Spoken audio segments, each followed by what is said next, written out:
La domestication des plantes. Vaste sujet que nous allons commencer aujourd'hui. Les pratiques culturales, par exemple pour la production des graines, constituent un enjeu majeur pour nourrir l'humanité. La sélection empirique ou programmée, alors empirique ça veut dire essentiellement basée sur les expériences et sur l'observation. La sélection empirique ou programmée, exercée par l'être humain sur les plantes cultivées au cours des siècles, a retenu des caractéristiques différentes de celles qui étaient favorables à leurs ancêtres sauvages. Cette sélection s'est opérée au cours de l'établissement d'une relation mutualiste entre les plantes et les êtres humains. Mutualiste signifie qui s'entraident. Aujourd'hui, de nombreuses techniques favorisent la création de plus en plus rapide de nouvelles variétés végétales, par hybridation par exemple, ou par utilisation de biotechnologie, et d'autres encore. La production de semences commerciales est devenue une activité spécialisée. Une espèce cultivée présente souvent de nombreuses variétés. Il y a certaines formes de c'est une certaine forme de biodiversité. Et cette biodiversité résulte de mutations dans des gènes particuliers. L'étude des génomes montre un appauvrissement global de la diversité allélique lors de la domestication. La perte de certaines caractéristiques des plantes sauvages, comme les défenses chimiques ou des capacités de dissémination, et l'extension de leur culture favorisent le développement des maladies infectieuses végétales. Ces fragilités doivent être compensées par des pratiques culturales spécifiques.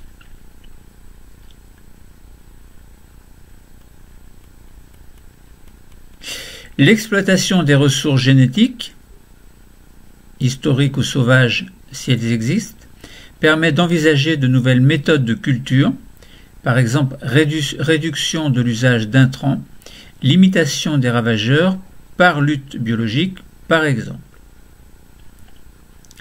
La domestication des plantes, menée dans différentes régions du monde, a eu des conséquences importantes dans l'histoire des populations humaines.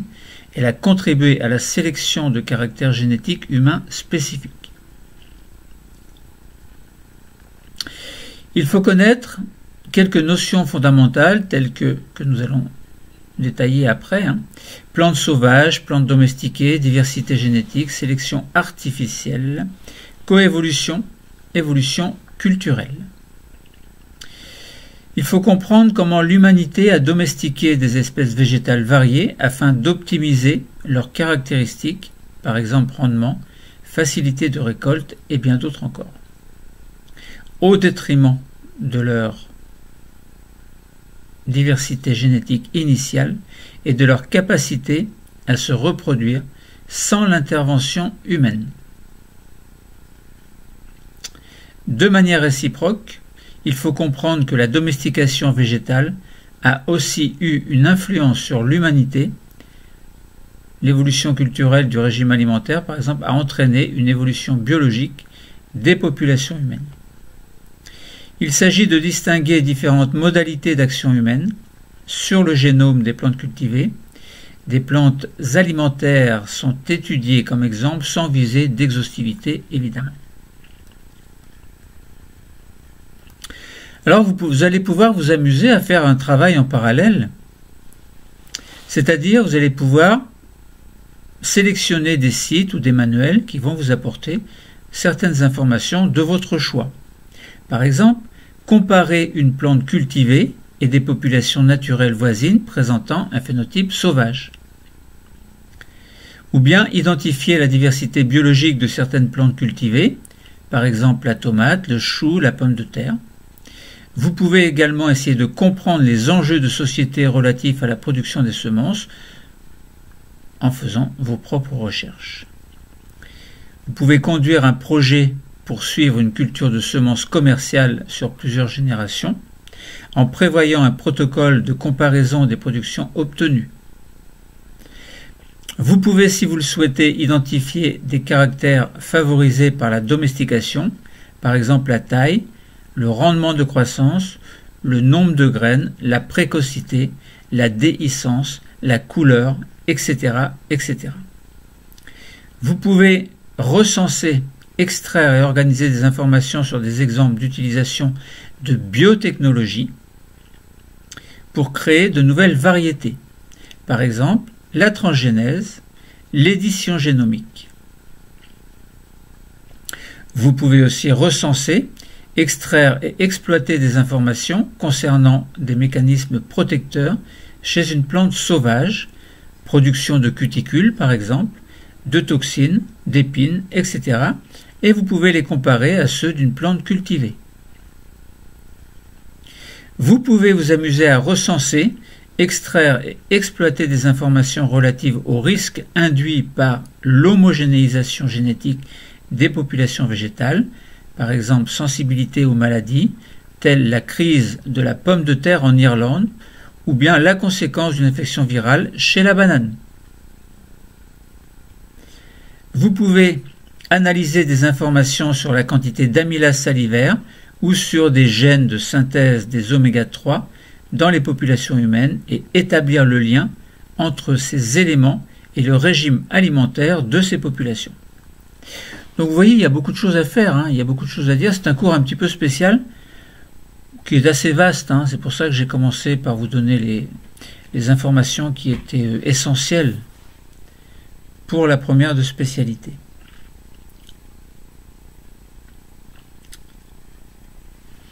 Alors, commençons par dire quelques mots sur les biotechnologies végétales qui permettent de créer des biodiversités dans des génomes végétaux et qui permettent en parallèle d'améliorer les plantes.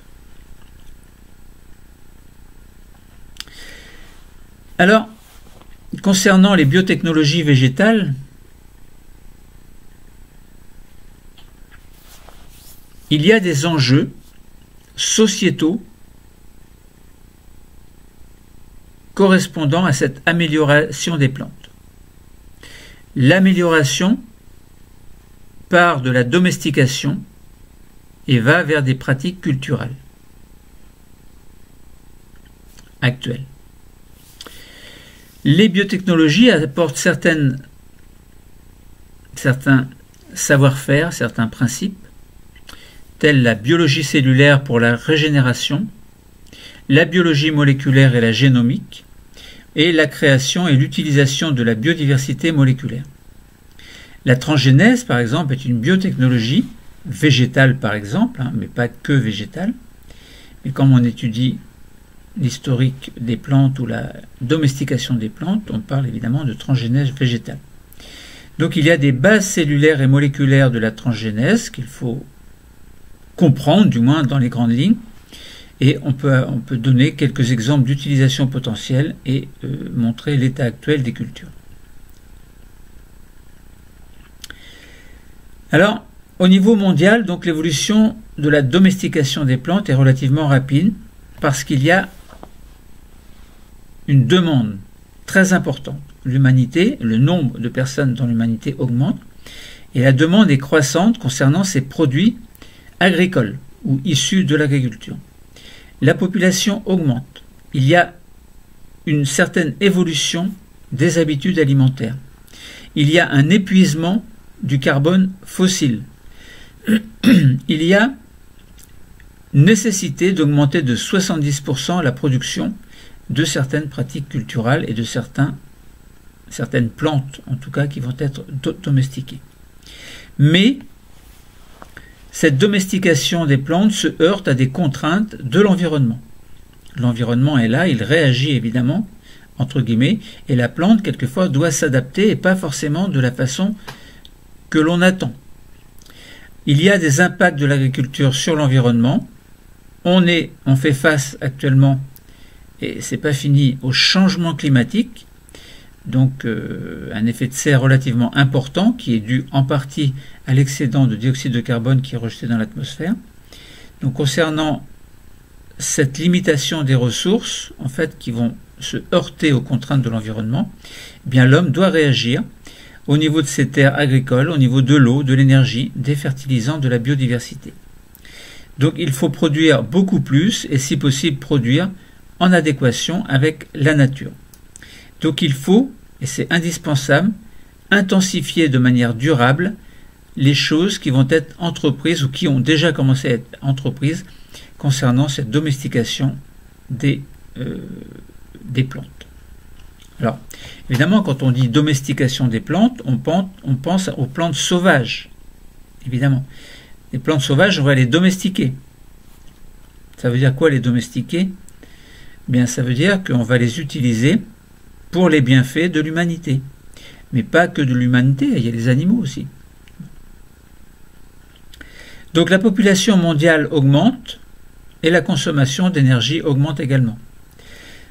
Donc il faut que l'homme s'adapte à ces évolutions.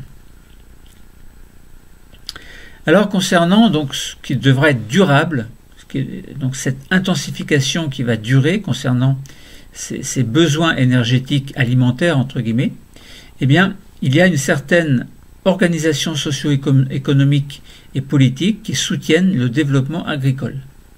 Pour cela, il faut qu'il y ait une bonne gestion des ressources concernant l'eau, le sol, l'énergie, la biodiversité. Et les pratiques agricoles doivent subir une intensification qui soit durable avec l'aide, possiblement, entre guillemets, de pratiques industrielles. Et tout cela va permettre l'amélioration des plantes, la domestication des plantes sauvages en faveur des besoins croissants de l'humanité. Alors, il peut y avoir des améliorations génétiques concernant en relation évidemment avec cette domestication. L'amélioration génétique est un point important puisque elle contribue très largement à améliorer la qualité des plantes.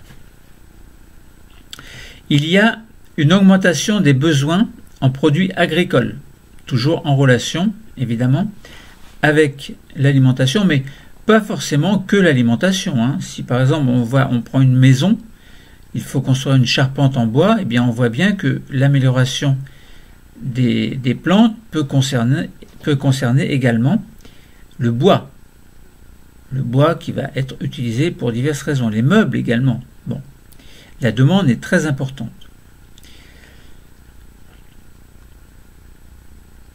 Donc, l'amélioration génétique des plantes, s'est faite depuis très longtemps, 10 000 ans à peu près, dans différentes régions du monde. Par exemple, le maïs, il y a environ 7 000 ans, en Amérique, alors on va dire Amérique centrale. Les haricots, la pomme de terre, Amérique du Sud, il y a 10 000 ans à peu près. Le millet, il y a 5 000 ans à peu près, donc en Afrique de l'Ouest. Le sorgho, pas très loin de l'Éthiopie, il y a 4 000 ans. Le blé, l'orge, les pois, il y a 13 000 ans, dans le croissant fertile. En Chine, le riz, le soja. En Inde, le riz, le haricot, etc. Donc l'amélioration des plantes s'est faite dans différentes régions.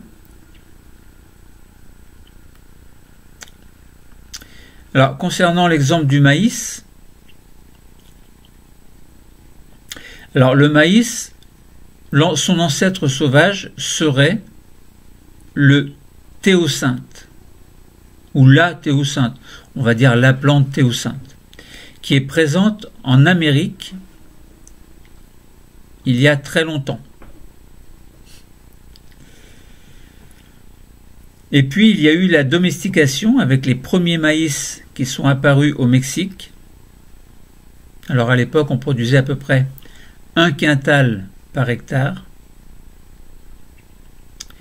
Et puis il y a eu des adaptations en Europe. Il y a eu différentes populations de maïs qui ont été introduites dans le sud de l'Europe. Et puis il y a eu des hybrides qui ont été fabriqués, entre guillemets, domestiqués.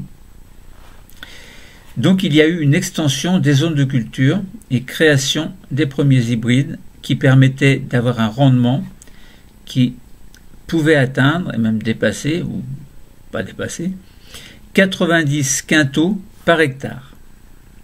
Vous voyez, on est parti de 1 quintal par hectare au Mexique, hein, quand il y a eu les premiers maïs qui ont été domestiqués. Et plus le temps passe, et plus la domestication du maïs est importante, et donc ces hybrides permettent d'avoir des rendements très importants. Alors, cette domestication, elle concerne quelques gènes majeurs.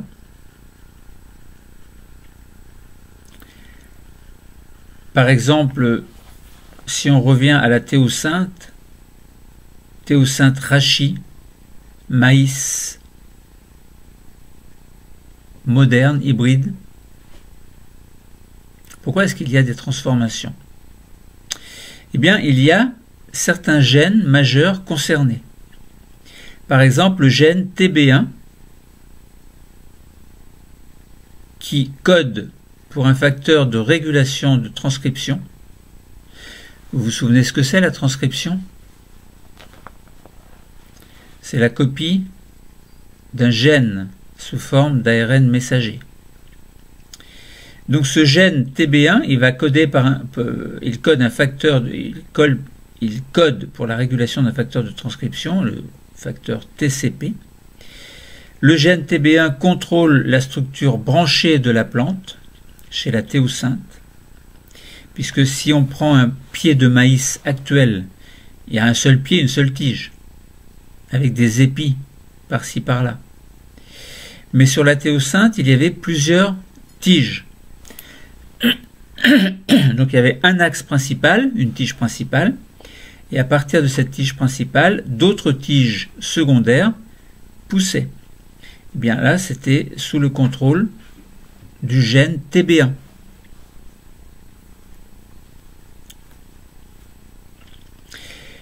La surexpression du gène TB1 entraîne une dominance apicale accrue et le développement d'une tige unique et épaisse chez le maïs cultivé.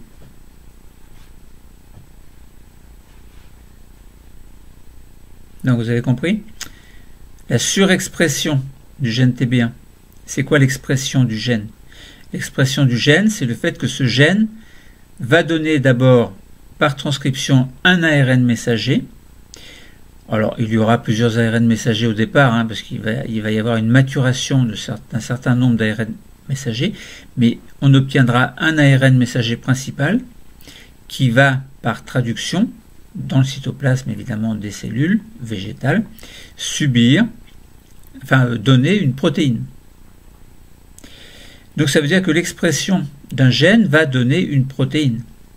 Et la surexpression de ce gène va surexprimer ce gène, donc il va y avoir un surplus entre guillemets de certaines protéines. Et cette surexpression, elle entraîne une dominance apicale et le développement d'une tige unique. Ça veut dire qu'il n'y a plus les tiges secondaires. Donc c'était une évolution d'une pratique culturelle. Mais alors, comment ça a été fait, comment ça a été constaté? J'en sais rien, je ne sais pas. On peut imaginer qu'au hasard des mutations, puisqu'on parle d'empirisme là, hein, les paysans, les gens qui cultivaient le maïs se basaient sur l'observation. Et puis un jour, peut-être qu'il y a eu apparition d'un maïs avec un seul pied, une seule tige plutôt, et puis qu'il y a eu ensuite une surexploitation, une exploitation de ce pied, puisque c'était favorable pour l'être humain.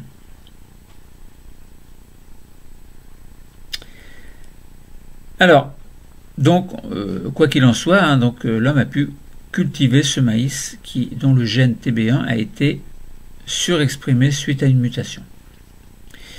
Il y a également le gène que l'on appelle TGA1. Il code pour un facteur de transcription également, SBP, peu importe. Il contrôle le développement des glumes et sa mutation produit des grains nus et fixé à l'épi. Alors les glumes, hein, c'est ce qui protège, ce sont des espèces d'enveloppes qui protègent les grains. Donc c'était gênant parce que chaque grain était protégé par une glume, alors ce n'était pas pratique pour la culture. Alors pour la culture peut-être pas, mais pour la récolte en tout cas, c'était pas évident hein, d'avoir des grains avec des espèces de protection. Alors donc comme il y a eu une mutation, eh bien les glumes ont disparu, les grains se sont trouvés nus et la récolte était beaucoup plus facile. Donc voilà, ce sont deux exemples concernant les gènes TB1 et TGA1 qui permettent de comprendre que d'une part, le gène TB1 a agi par mutation en fait. Il y a eu une surexpression apicale, c'est-à-dire au sommet de la tige en croissance, avant bien sûr que les tiges secondaires se développent, et donc il y a eu une seule tige avec des grains fixés. Alors c'était pas les épis actuels, hein, mais quand même. Et puis le deuxième gène, alors oui, donc comme il y avait un avantage sélectif dû à cette mutation, eh bien donc les gens à l'époque ont pu cultiver ce maïs qui a été muté, enfin dont le gène TB1 a subi une mutation. Et donc le phénotype, hein, l'expression en fait d'un gène donne un phénotype. Alors phénotype moléculaire, hein, si on se place au niveau moléculaire, ensuite cellulaire, puis phénotype macroscopique, c'est-à-dire un pied de maïs avec une tige unique et des petits épis répartis ici et là. Ce n'était pas encore les gros épis. Et puis le gène TGA1, donc qui contrôlait la formation des glumes, une mutation a fait qu'il n'y avait plus de glumes. Donc les grains étaient nus et fixés à l'épi. Et l'homme donc a continué à cultiver cette plante, donc à domestiquer cette plante par rapport à la plante initiale qui était la théocinthe, qui est la plante sauvage. Et la plante domestiquée, ce sont les nouveaux plants de maïs. Alors on pourrait parler d'autres exemples chez d'autres plantes, hein. D'autres gènes sont responsables de différents caractères. Par exemple, les gènes petit q, SH1 et SH4 sont responsables de l'égrainage du panicule de riz sauvage. Le gène Q s'occupe de la structure compacte et solide de l'épi de blé.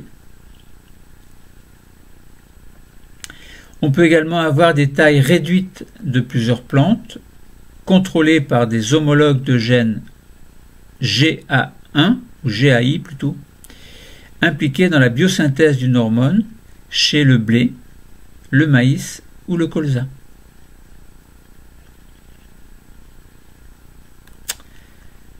Donc voilà l'intérêt de quelques modifications génétiques. Alors cette amélioration, elle repose également sur ce que l'on appelle l'utilisation de la biodiversité. Cette domestication, elle a reposé surtout sur l'existence et la sélection de quelques gènes, du moins des allèles, donc qui avaient des effets forts, qualitativement intéressants pour l'homme. Et l'amélioration actuelle repose sur l'existence d'une variabilité d'un plus grand nombre de gènes, donc d'allèles, à effet souvent plus fin et plus complexe, à la fois quantitatif et qualitatif.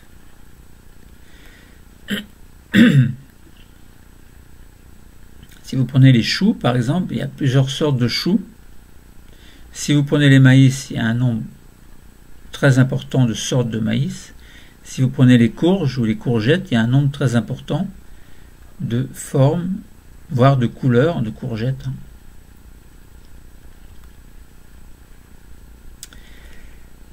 Alors, principe de l'amélioration des plantes, si on prend l'exemple de la pomme de terre, il y avait une collection où il y a une collection de plus de 3500 formes sauvages ou cultivées.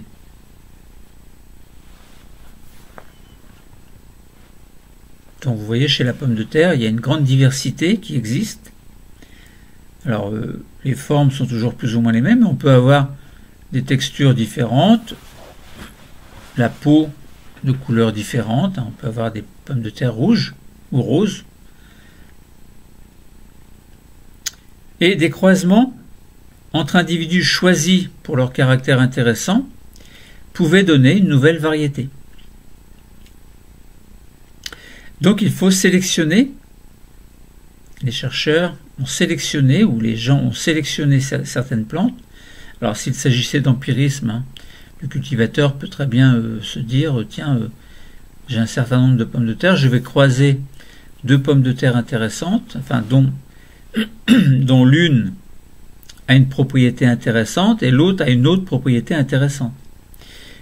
Chacune des deux pommes de terre a une seule propriété intéressante, mais en combinant les deux, en faisant une fécondation croisée, eh bien, on peut obtenir une variété hybride qui est une nouvelle variété.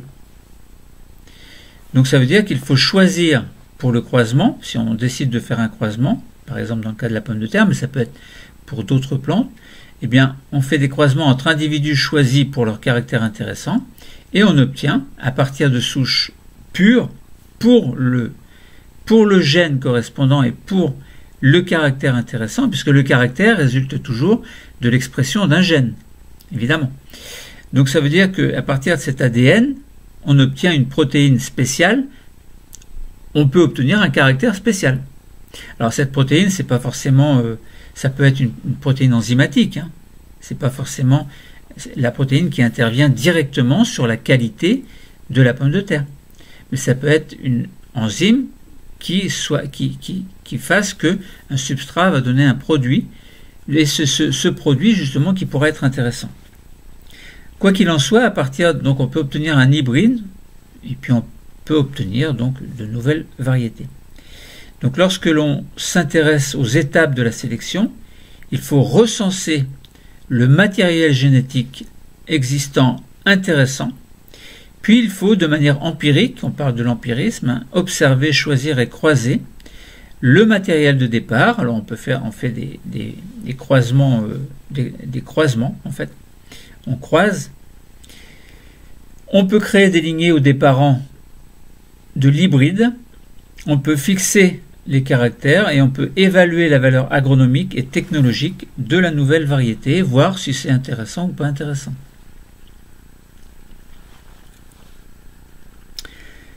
Par exemple, on peut obtenir des pommes de terre à frites,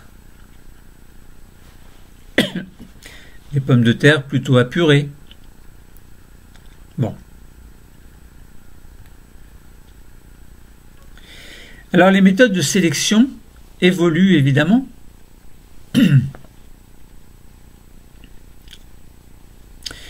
La sélection autrefois se faisait en sélectionnant la masse qui paraissait la plus importante. Parce qu'évidemment, si un pied de pomme de terre produit 10 pommes de terre de masse chacune 50 grammes, et puis une autre pomme de terre qui produit un autre pied de pomme de terre qui produit 10 pommes de terre de 200 grammes, eh bien, entre les 50 grammes x 10 et les 200 grammes x 10, il y a une différence et c'est beaucoup plus intéressant financièrement de vendre des pommes de terre qui ont une masse plus importante. Donc, depuis la domestication, eh bien, il y avait essentiellement une sélection de la masse. On dit sélection massale. Donc, les gens choisissaient les meilleures populations qui permettaient d'avoir des masses importantes, donc les graines pour leur performance propre, et puis ça permettait d'améliorer les populations de plantes qui étaient par exemple haut de gamme, comme le blé ou l'orge. Et puis, il y a eu mise en place de sélection généalogique, donc qui était basée sur la sélection d'individus et sur la performance point de vue descendance. et des espèces ont été améliorées, qu'elles soient autogames ou allogames, et ceci au cours de fécondation croisée. La betterave est un excellent exemple. Et puis, plus tard encore, il y a eu utilisation de cartes génétiques, puis des marqueurs moléculaires, et ceci, vous l'avez compris, au XXe siècle. Les lois de Mendel ont été revues, utilisées, évidemment. Il y a eu des sélections d'hybrides, par exemple de maïs, en 1908 par Schull. Il y a eu les premières cultures ou les cultures de variétés de maïs hybrides aux États-Unis en 1933. Les premières cartes génétiques du maïs ont été proposées ensuite. Et puis il y a eu un début de sélection assistée par marqueur à partir des années 80. Alors, il y a encore beaucoup de choses à dire évidemment, mais ces techniques ont des limites. Les limites sont inhérentes à la reproduction sexuée, par exemple difficulté de réaliser des croisements entre espèces. Normalement, les croisements ne se font qu'au sein d'individus de la même espèce.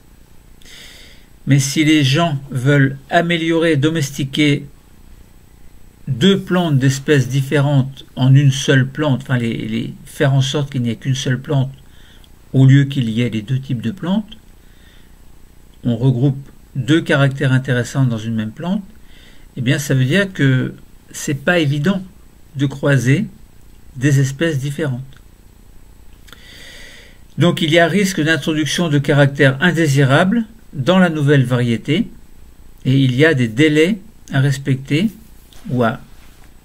qui correspondent en fait à des contraintes pour créer une nouvelle variété qui sont liées au cycle de la végétation et au nombre de générations nécessaires. Alors, les biotechnologies apportent des avantages, par exemple créer et mieux exploiter la biodiversité, faciliter les croisements interspécifiques, par exemple, connaître également le génome et maîtriser l'apport de nouveaux caractères, et ainsi diminuer la durée de la création variétale. Donc s'il y a des limites qui dépendent de la reproduction sexuée, eh bien les biotechnologies peuvent apporter leur contribution pour réduire ces limites. Alors, concernant les biotechnologies, on avait parlé de biologie cellulaire et de régénération, de biologie moléculaire et de génomique, et de création et utilisation de la biodiversité moléculaire. Alors, les étapes d'une sélection, c'est toujours relativement dans l'ordre suivant, donc recenser le matériel génétique qui existe, observer, choisir et croiser le matériel de départ, puis créer des lignées ou des parents de l'hybride, fixer les caractères, évaluer ensuite la valeur agronomique et technologique de la nouvelle variété, et puis inscrire la nouvelle variété officiellement. Alors il peut y avoir différentes méthodes, je ne vais pas détailler tout, mais juste vous dire quelques mots. Il y a ce que l'on appelle la micropropagation in vitro. Ça peut être des sauvetages d'embryons, ça peut être des cultures de méristèmes, et ça peut être la multiplication conforme. Alors sauvetage d'embryons, donc on parlait de multiplication in vitro de tissus végétatifs, on peut faire le sauvetage d'embryons, par exemple des tomates, de tournesols, de courgettes, de laitue.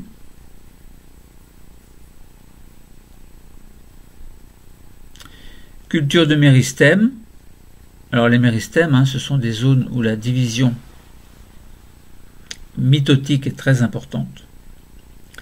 Donc ça peut être culture de méristème. Alors bon, évidemment on peut prendre un peu n'importe quel méristème, mais on peut prendre les pommes de terre, les artichauts, dahlia, vigne, ail, fraisier.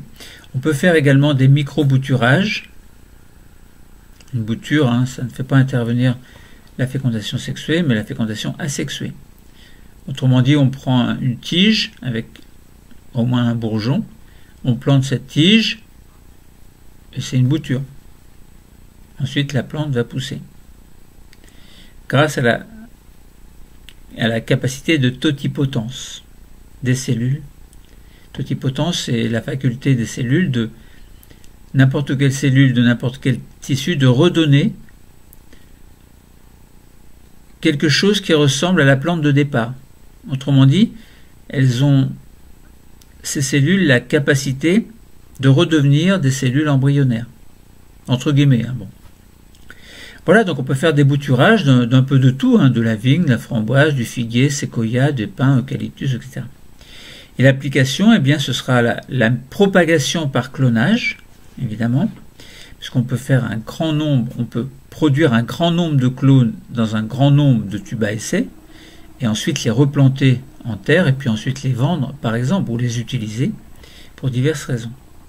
Donc c'est une multiplication qui est rapide et qui permet de gagner du temps, évidemment. Et puis on peut éliminer les viroses. Hein. Bon. Il y a d'autres techniques, évidemment, l'embryogenèse somatique, l'obtention et fusion de protoplastes et régénération, et puis haploïdisation.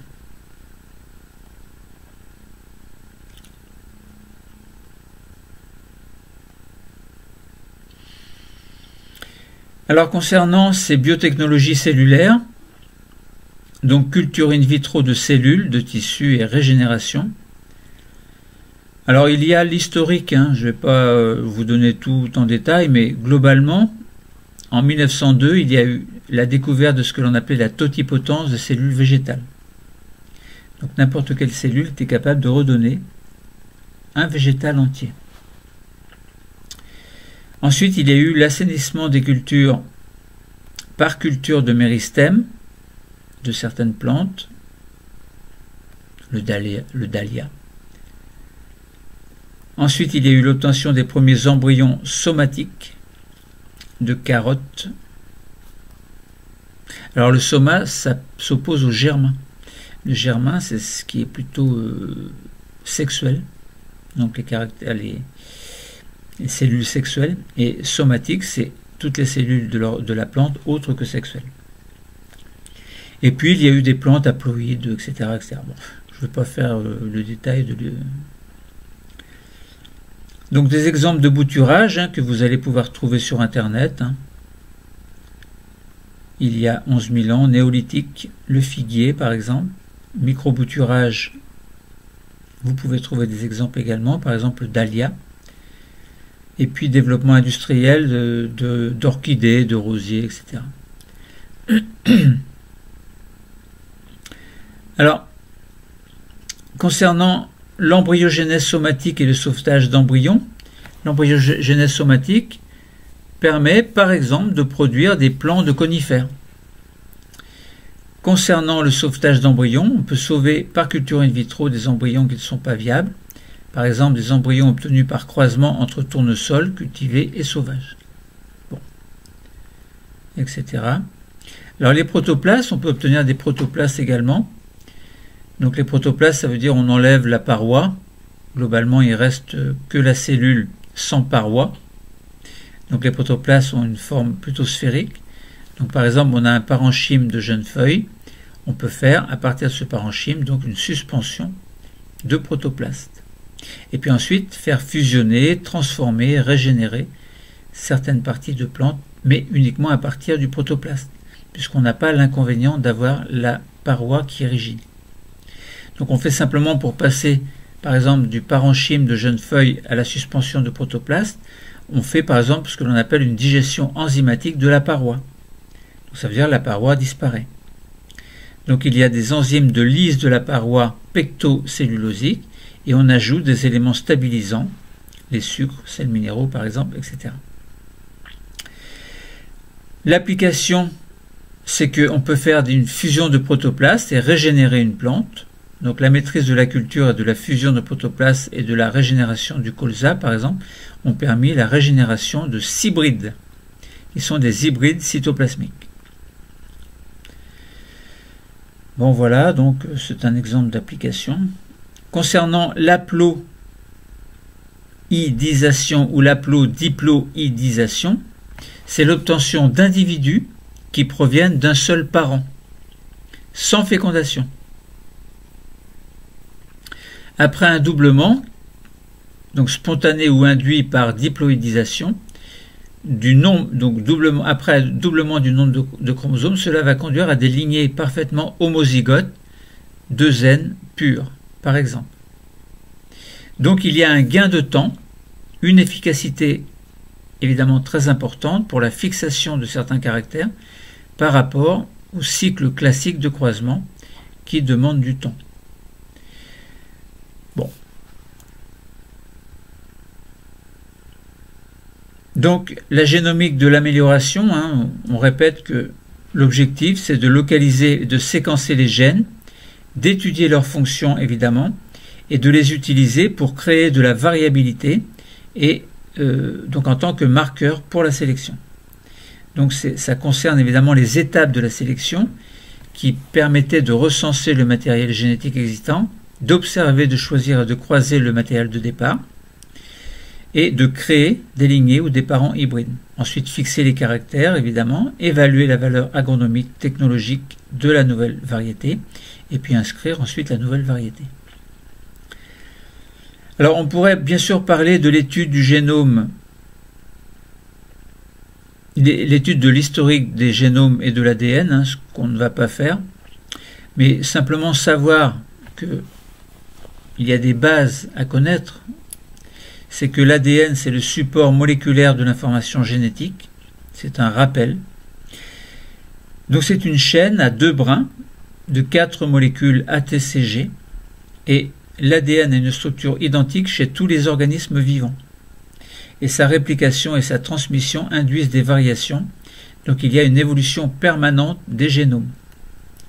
Donc l'ADN, évidemment, dans la génomique est utilisé, c'est une évidence.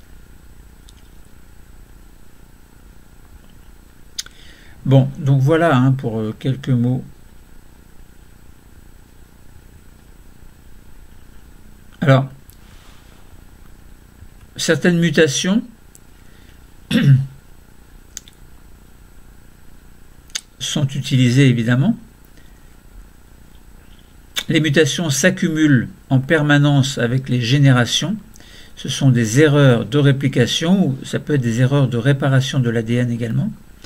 Donc, erreur de réplication, vous vous souvenez de la réplication semi-conservative qui permettait de dupliquer la quantité d'ADN avant la division mitotique. Donc, cette accumulation peut être stimulée par la présence d'agents mutagènes, évidemment. Ça peut être biologique, insertion de rétrovirus, de transposons, physique, ça peut être des agents physiques également qui induisent ces mutations, donc physique ou chimique. Alors physique, ce sont par exemple les rayonnements UV, admettons, chimique, et puis ça peut être également d'échange de matériel génétique avec d'autres espèces. Donc les mutations sont de nature diverse, vous vous souvenez, on peut avoir une séquence ancestrale et puis on peut avoir une suite de mutations de cette séquence de génération en génération. Cette mutation peut être ponctuelle, on peut avoir une délétion ou des insertions. Donc ces mutations constituent la base de la sélection. Par exemple, plusieurs mutations du chou sauvage ont conduit à différents types de choux, différentes variétés. Par exemple, le chou de Bruxelles, le brocoli, le chou cultivé, le chou-fleur, le romanesco, bien sont autant d'espèces, de variétés de choux qui proviennent de mutations du chou sauvage.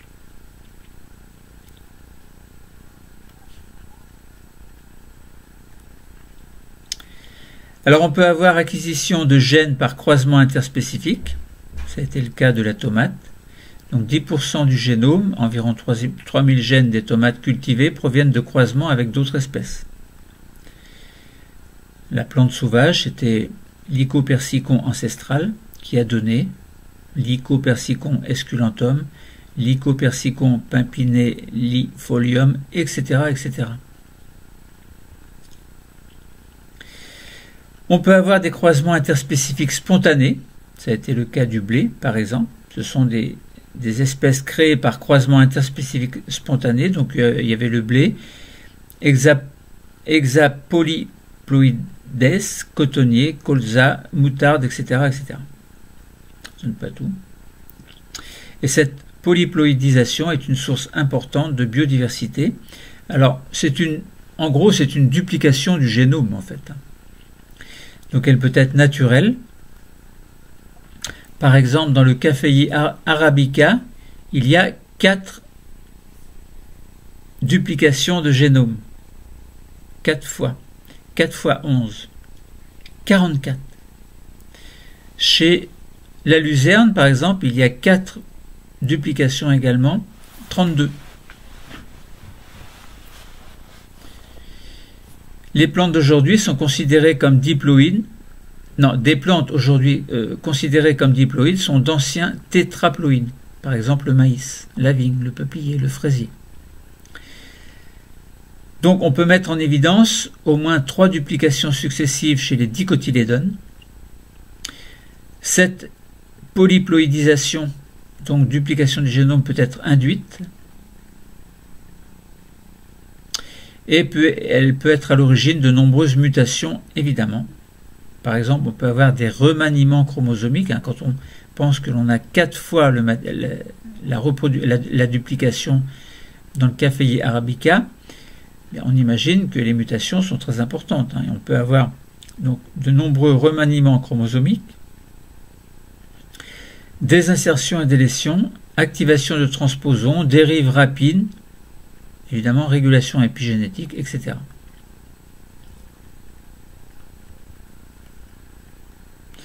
Alors les transposons, ce sont des éléments génétiques mobiles responsables de nombreuses mutations sélectionnées en amélioration. C'est le cas chez le chou-fleur.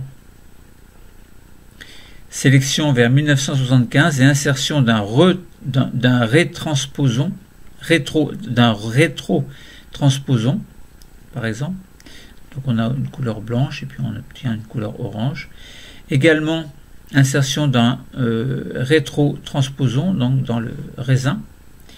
Et puis également chez certaines plantes comme le liseron par exemple. Concernant le riz par exemple, donc il y a eu de très nombreuses accumulations de mutations qui ont amené à créer un riz cultivé avec certaines propriétés. Donc il y a le génome original, il y a des mutations, des translocations, des inversions, etc. Et on obtient finalement tel ou tel riz. Il y a beaucoup de sortes de riz, évidemment. Alors, on peut utiliser également la mutagénèse. La mutagénèse artificielle est très utilisée depuis le milieu du XXe siècle. Bon, il y a une héritabilité des altérations, évidemment, c'est-à-dire des mutations provoquées par des radiations. Puis diversification des agents mutagènes physiques, par exemple certains rayons UV. Et chimiques également. Bon. Voilà, donc il y a beaucoup de choses à dire. Donc les mutations sont la base de l'évolution, de l'adaptation des espèces, de la domestication ou de la sélection. Les données génomiques qui montrent que le monde vivant constitue un pool de gènes POOL, qui évolue en permanence. La quasi-unicité du code génétique permet des transferts horizontaux, nombreux et variés. Alors ça a été le cas des mitochondries et des chloroplastes, faut pas l'oublier. Alors, le génie génétique peut être utilisé donc avec l'utilisation d'Agrobacterium, tuméfacience. Bon, je ne vais pas expliquer parce que c'est compliqué. Donc évidemment, dans les biotechnologies, on a la transgénèse. La transgénèse, donc on a les bases théoriques de la transgénèse. Elle est basée sur l'universalité du code génétique, donc ce qui rend possible l'utilisation de la séquence d'un gène, quelle que soit son origine, que ce soit une plante, une bactérie ou un animal. Alors ça veut dire quoi l'universalité du code génétique? Ça veut dire que à partir de ATCG de l'ADN, l'expression d'un gène se fait toujours de la même façon, quelle que soit l'espèce. Donc il existe des facteurs qui sont des vecteurs de transfert de gènes qui permettent de faire pénétrer un fragment d'ADN dans une cellule et dans le génome végétal en l'occurrence. Donc on peut avoir des vecteurs biologiques, ça peut être des virus, ça peut être des agrobactéries. Il peut y avoir des vecteurs physiques, par exemple injection, électroportation, etc. Ou des vecteurs chimiques, comme les liposomes, par exemple. Il y a, concernant cette base théorique de la transgénèse, la totipotence cellulaire, qui rend possible la régénération de plantes entières à partir d'une cellule, ce qui n'est pas forcément nécessaire avec certains vecteurs biologiques.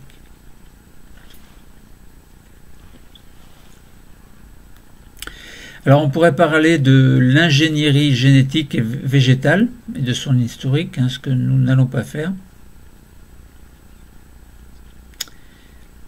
C'est long, compliqué, puis ça, on sort un peu du cadre de l'étude.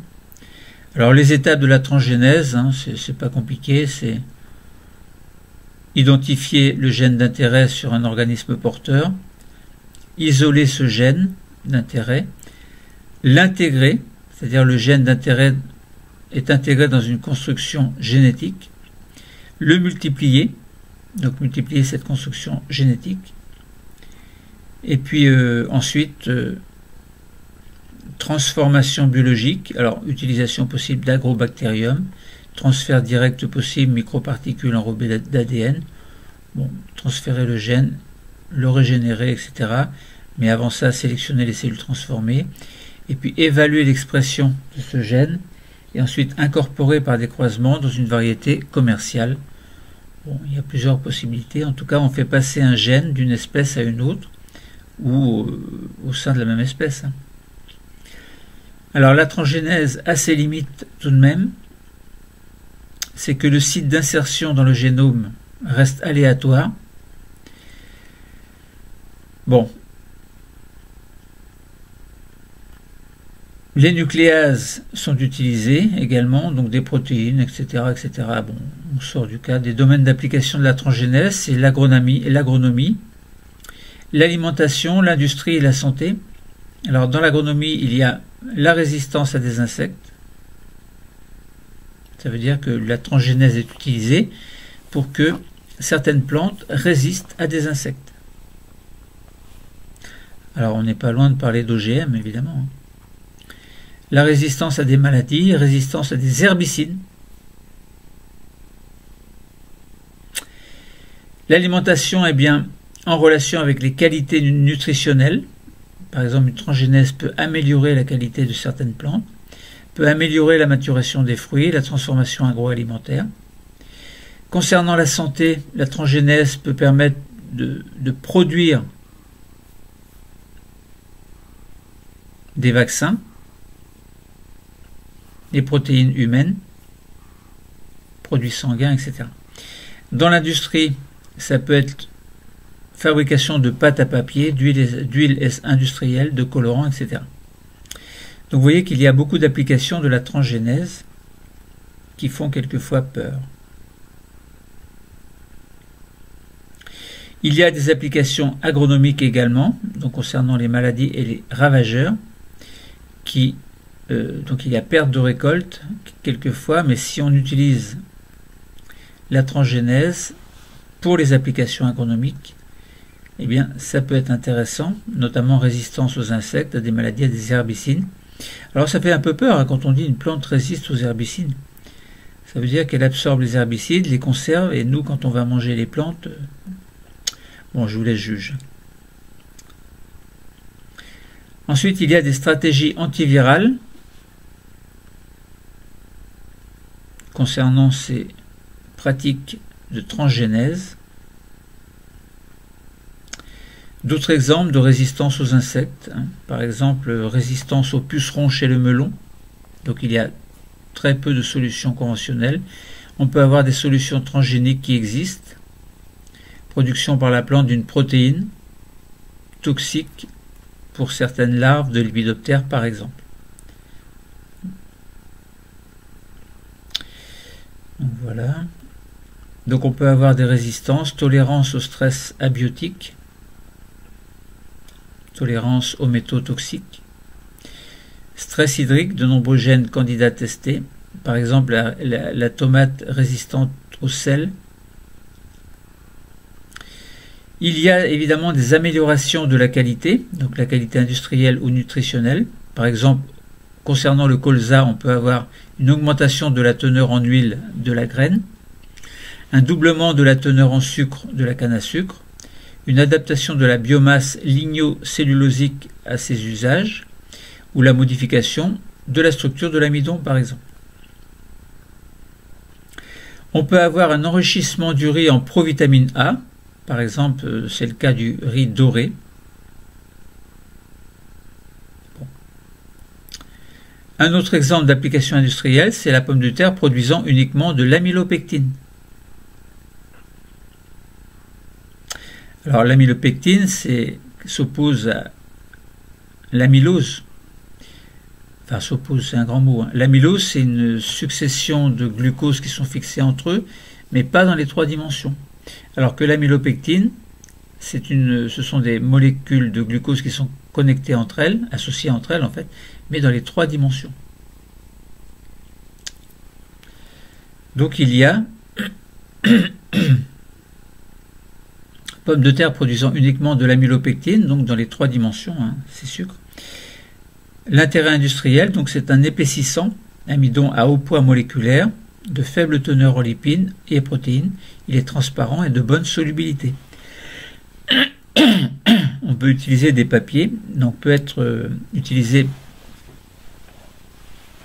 comme adhésif, textile, construction, enfin on peut lui utiliser ses intérêts industriels concernant d'autres applications industrielles comme le papier, les adhésifs, les textiles, construction, les cosmétiques, etc., etc., etc.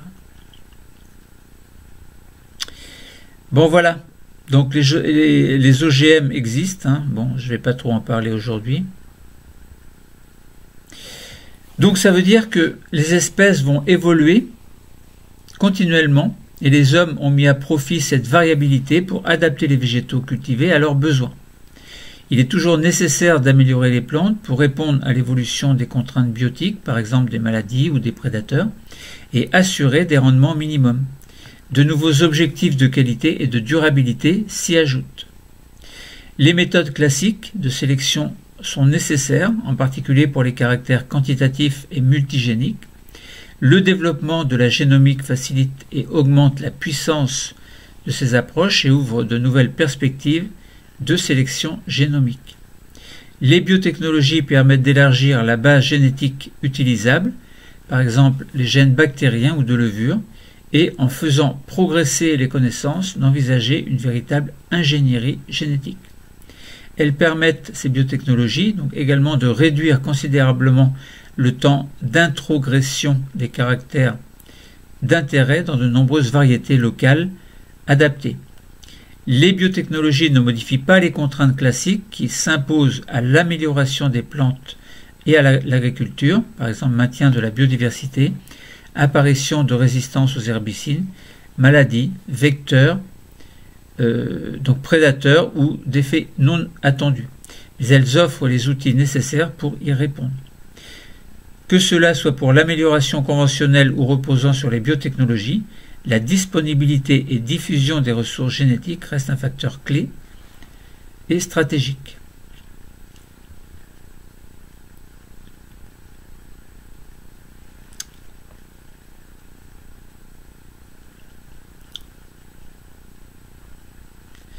Alors,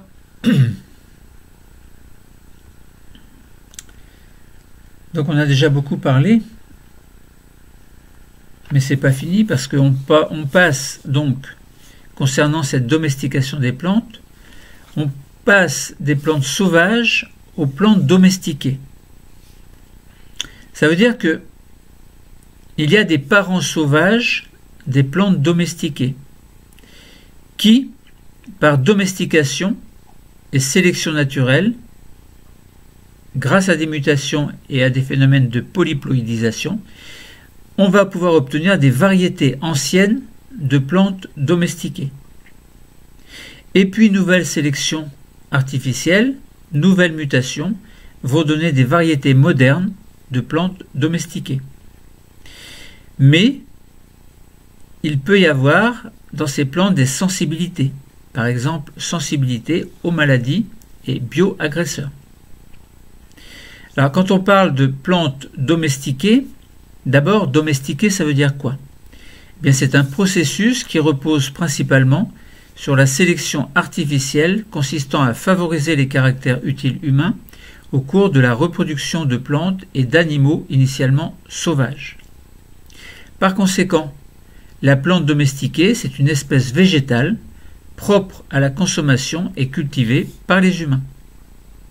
Lorsque l'on parle de sélection artificielle, on parle de quoi? Eh bien, c'est un cas particulier de la sélection naturelle dans laquelle les humains exercent une sélection, c'est-à-dire un choix, des individus présentant des caractères d'intérêt en favorisant leur reproduction et leur contribution génétique à la génération suivante.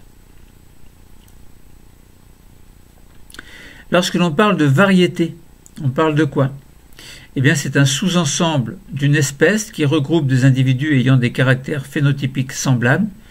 Génétiquement, les variétés peuvent être homogènes si tous les individus ont le même génotype, ou hétérogènes s'il existe de la diversité génétique intra-variétale, c'est-à-dire au sein d'une variété. Lorsque l'on parle de diversité génétique, eh bien, c'est le niveau de la biodiversité correspondant à la diversité des allèles présents chez l'ensemble des individus d'une espèce donnée. Lorsque l'on parle de mutualisme, c'est-à-dire une entraide entre les plantes par exemple et l'homme, eh bien, le mutualisme concerne une interaction à bénéfice mutuel. Ce type d'interaction exerce des pressions de sélection réciproques. Lorsque l'on parle de plantes sauvages, on parle de plantes qui vivent dans la nature indépendamment des humains, donc qui est à l'état sauvage. Voilà, donc lorsque je vous disais qu'on passe des plantes sauvages aux plantes domestiquées, et après avoir donné un certain nombre de définitions, eh bien on a bien des parents sauvages au départ, qui ne sont pas utilisés par l'homme, et puis on va avoir des plantes domestiquées, qui proviennent de ces parents sauvages suite à des mutations, par exemple, et suite à la domestication empirique, c'est-à-dire basée sur les expériences uniquement et sur l'observation, qui permettait de sélectionner de manière artificielle et non pas naturelle, puisque l'homme intervient. Les mutations peuvent être naturelles, mais l'homme sélectionne les caractères intéressants. Par conséquent, on a bien une domestication de plantes sauvages. Cette domestication, elle se fait parce qu'il y a des caractères bénéfiques importants pour l'homme. Voilà. Alors, ces plantes sauvages, donc qui sont des parents de plantes, des parents sauvages de plantes domestiquées, sont adaptées à la vie en milieu naturel, sans que l'homme intervienne. C'est-à-dire que leur reproduction est efficace, sans que l'homme intervienne, ça se fait tout seul. La protection contre les bioagresseurs n'est pas négligeable, et il y a une dissémination efficace des graines, par exemple. Alors qu'aujourd'hui, si vous prenez un grain de maïs, vous pouvez attendre 1000 ans et il ne tombera jamais du pied. C'est l'homme qui doit arracher l'épis de maïs et séparer les grains, et puis les planter éventuellement après, mais ça ne se passera pas tout seul. Et concernant ces parents sauvages de plantes domestiquées, il y a une très forte diversité génétique, donc de nombreux allèles pour un même gène ou pour plusieurs gènes, différents allèles évidemment. Parce qu'un allèle, c'est l'expression d'un gène. on peut avoir différents allèles, donc différentes expressions possibles du gène. Alors, ce que je dis, c'est un allèle s'exprime. Un allèle, c'est un gène, en fait. Hein. Mais un gène peut posséder plusieurs formes de lui-même que l'on appelle des allèles. Et l'expression de ces allèles donne des protéines différentes. Donc un phénotype moléculaire différent qui va avoir un rôle plus ou moins important dans l'alimentation pour l'homme ou pour les animaux qui sont autour de lui. Alors, lorsque l'on parle de variétés anciennes de plantes domestiquées, donc qui proviennent de parents sauvages, évidemment, eh bien, c'est utile pour l'humain parce que les cultures sont facilitées, il y a une bonne conservation et de bonne qualité nutritive. Donc la sélection, c'est pas fait au hasard, la sélection empirique.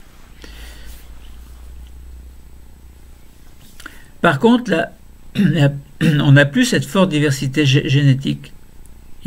Donc certains allèles ont disparu. Donc il y a moins de diversité allélique. Et puis, le temps passe encore et la sélection se poursuit, sélection artificielle. Les mutations se poursuivent, l'empirisme se poursuit et on obtient des variétés modernes, c'est-à-dire actuelles en fait, de plantes domestiquées qui proviennent évidemment de parents sauvages ou de variétés anciennes. Donc ces variétés modernes de plantes domestiquées sont adaptées à l'agriculture intensive qui existe aujourd'hui évidemment. Donc il y a une homogénéité de rendement et des qualités industrielles relativement importantes. Autrement dit, tout est basé sur l'économie, sur l'argent. Mais bon, d'un autre côté, le nombre d'humains augmente sur la planète. On se demande où ça va s'arrêter. Et il faut de plus en plus de nourriture, donc il faut que l'homme ne peut plus utiliser les plantes sauvages pour se nourrir et faire son tri. Voilà. Il faut qu'il y ait une industrialisation, une gestion en quelque sorte de la nourriture à l'échelle planétaire. Et c'est pas simple.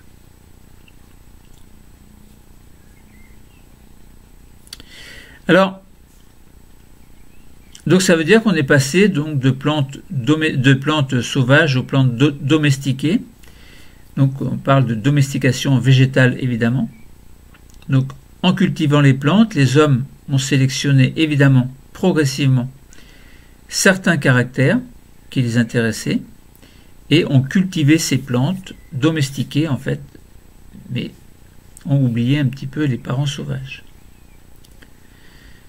Donc alors on parle de mutualisme pour les variétés modernes de plantes domestiquées. Tout à l'heure je vous disais, sur un pied de maïs, on a les épis qui contiennent des grains de maïs. Ça ne tombera jamais tout seul. Donc ça veut dire que l'homme aide la plante à pousser, il sème un grain de maïs, et ensuite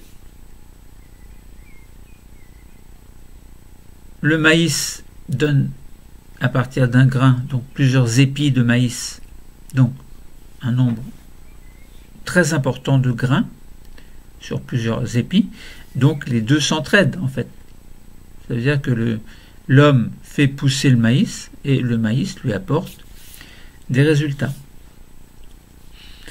Donc il y a, concernant ce processus de domestication, eh bien, il y a une diversité génétique des plantes cultivées qui sont en général en nombre beaucoup plus important que les plantes sauvages leur correspondant. Mais ces plantes sauvages doivent être gardées en mémoire comme banque de données, pas secrètement, mais donc gardées comme ressources génétiques pour ajouter par croisement des caractères d'intérêt dans des variétés cultivées. Donc il y a une faible diversité génétique des plantes cultivées. Par exemple, lorsqu'une variété homogène génétiquement est cultivée de façon prédominante. Et ceci est à l'origine d'un risque de voir proliférer et se propager des bioagresseurs qui s'adaptent en fait à ces nouvelles situations par rapport à ce qu'il y avait à l'état sauvage. Alors l'homme cherche et cherche encore à obtenir de nouvelles variétés. Alors ça peut être par croisement entre variétés ou avec des espèces sauvages, et ça peut être par mutation induite, non plus des mutations naturelles, mais des mutations que l'homme provoque. À ce moment-là, il peut sélectionner des plantes par rapport à un phénotype qui est en grande quantité ou par rapport à des marqueurs moléculaires qui, eux, seront intéressants, point de vue, par exemple, alimentation. Donc il y a de nombreuses variétés nouvelles, en fait, qui sont mises au point au cours de cette domestication. Donc l'homme cherche à obtenir des caractères toujours plus intéressants. Je dis et je répète, résistance aux maladies infectieuses végétales, amélioration de la qualité nutritionnelle ou industrielle ou les deux, meilleure conservation, etc. Et quelle que soit l'époque, la mise au point de nouvelles variétés a toujours reposé sur la prise en compte de toute la variabilité génétique et phénotypique disponible. Par exemple, on a les ressources sauvages qu'il faut garder, si possible. Il y a des variétés existantes, des mutations spontanées, des mutations induites. L'homme peut travailler sous tous les niveaux, sous plusieurs plans en même temps. Il faut garder à l'esprit que la réalisation de croisements permet d'associer des caractères intéressants. La sélection artificielle des individus possède dans des combinaisons de caractères intéressantes et qui seront les parents de nouvelles variétés. Donc ces étapes peuvent être accélérées par ce que l'on appelle les biotechnologies, que l'on a décrit tout à l'heure, comme par exemple le phénotypage haut débit ou la sélection assistée par marqueurs, par exemple. Ça veut dire que on repère un gène particulier et on le marque de part et d'autre. Il y a un marqueur fluorescent, par exemple. Et donc, le repérage dans cette plante de ce marqueur permet de dire il y a bien un marqueur, donc ce gène est bien présent. Il y a des marqueurs, donc ce gène est bien présent. Et ça évite de faire des pratiques culturales qui peuvent durer très longtemps. Donc, pour vérifier s'il y a bien le gène. On peut faire une pratique culturelle. Mais si on sait que s'il y a le marqueur, on a bien le gène, à ce moment-là, il n'y a plus besoin de faire la culture, on sait bien qu'il y a le gène. Donc on n'a plus qu'à passer à la phase suivante pour, par exemple, l'industrialisation de telle ou telle plante.